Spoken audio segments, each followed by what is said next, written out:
Hey everybody, welcome to the channel.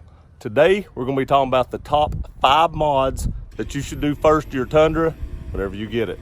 Let's get the camera turned around and I'll show you what those are. Okay, we're going to start out with the number 5 mod, and my number 5 mod would be running boards. Some kind of Nerf bars or running boards, just whatever you would like to have on your truck, whatever you think looks the best. But really, I have friends that bought Tundras that did not come with running boards, and some of them had the stock running boards and they didn't like how those looked. They wanted a more aggressive look, and I think these infab podiums will look really great. You can see right here, they have this flat platform for you to step out on, and they have some nice traction here, so if snow or ice gets on them, you know, it's not as slick and slippery as some of the other infabs are. Sorry about the road noise. They'll have cars driving up and down the road. I do want to say, you can see how forward this Nerf bar sets. So I did notice when I first got these Nerf bars, when I would get out of the truck, I would step on this bar right here, and I about twisted my ankle a couple times. Now I don't do that anymore. I'm used to these bars now. It took me a couple days to figure out where the step was and hit it every time I started to get out of the truck. So just be aware of that. If you put some kind of Nerf bar or something like that on your truck, be aware that it may take you a couple days to get used to where that podium's at and get used to the step. So, but there again, if you don't like the way the podiums look, there are many companies, not just infab, that make running boards and different price points and ranges. I can't remember how much of these were because it's been a while since I put them on the truck, but I really like this look. So give infab a look if you're looking for a good set of Nerf bars. So let's go to the number 4 mod that I think you should do to your truck, and that is some kind of exhaust. You know, this does have a V8 in it. It does have the 5.7 V8, and I really think you should put some kind of exhaust system to get that nice rumble out of the engine. The Borla isn't as deep as some of the other ones. You have like your TRD exhaust that's a little bit deeper than the Borla. You go with the MBRP, and that's a really deep, loud exhaust. So, you know, there's many exhaust companies you can go with. Just make sure that when you decide to do that, that you get a nice stainless steel exhaust. Therefore, it does not rust on you.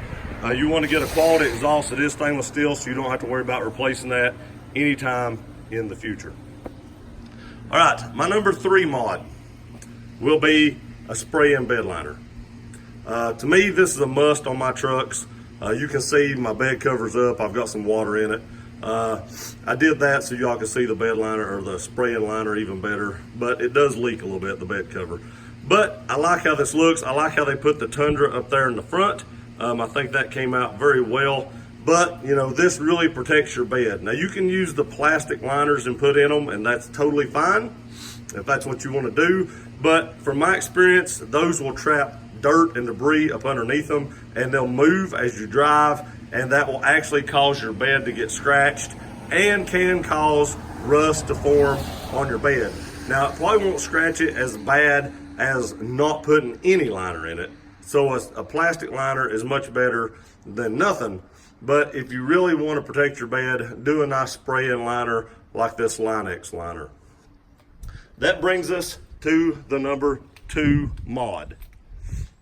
The number 2 mod is going to be a combo. It's going to be wheels and tires. Now I have the Soda Novocaine Death Metal Black wheels. They are 20 by 9, and I also have 35 by 1250 20 Nitto Terra Grappler G2 tires. Now I did a video on the tires not too long ago, and they're wearing very nicely. You can see I have tons of tread left, and these tires have about 30,000 miles on them. Now I will say that I do plan on going down to a 33 by 1250 because I want a more aggressive tread, and with a 3-inch lift like I have, I cannot fit 35-inch any taller tread blocks than what these tires come with, because they will rub in here. And you can see I had to take my front fender inner fender off right here, just the bottom one, and that is all the modification I had to do to this with a 3.2 ready lift. So I think wheels and tires to make your truck look beefy is a big must. Now, the first mod you should do to a Toyota Tundra as soon as you get it, is a lift. I think these trucks set really low from the factory. You can see the stance on mine right here. It sits really nice. It's nice and level. Like I said before, I have a 3.2 ready lift. You can see the spacer right here. And then if you come back here in the back, I don't know if we can actually see the block. There is a block down in here. I don't know if we're going to be able to see it down in there. But I do have a 3.2 ready lift on this. And you can see, like I said, the stance of the truck. Again, sorry about the noise. But I think that's the first thing. I think these trucks sit really low looking from the factory. I said that before, and that's just my opinion. If you like how they sit, that's totally fine.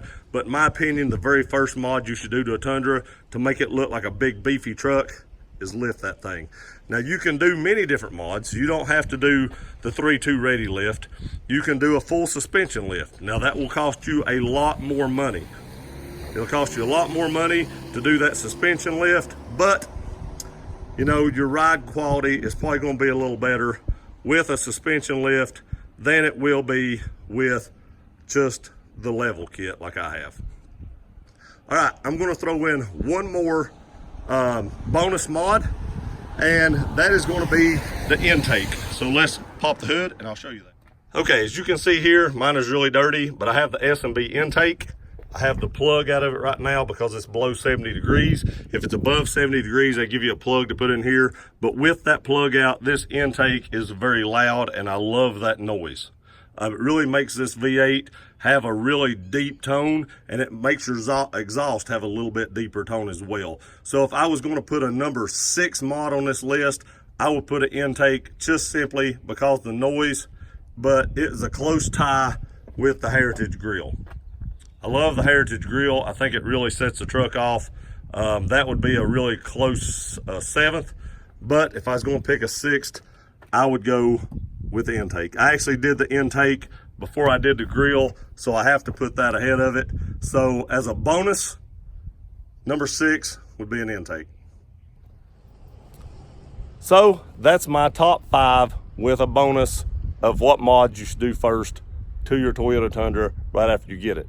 Tell me in the comments if you agree with all these top 5 or if you'd change the order of them. I really think that's kind of the order you should do it. I think you should do a lift first along with wheels and tires. That's kind of a combo thing that you should probably do at the same time because it might look a little funny if you lift it and leave the small tires on it. But, you know, let me know in the comments what you think. If you like this video, please like, share, and subscribe. See you next time.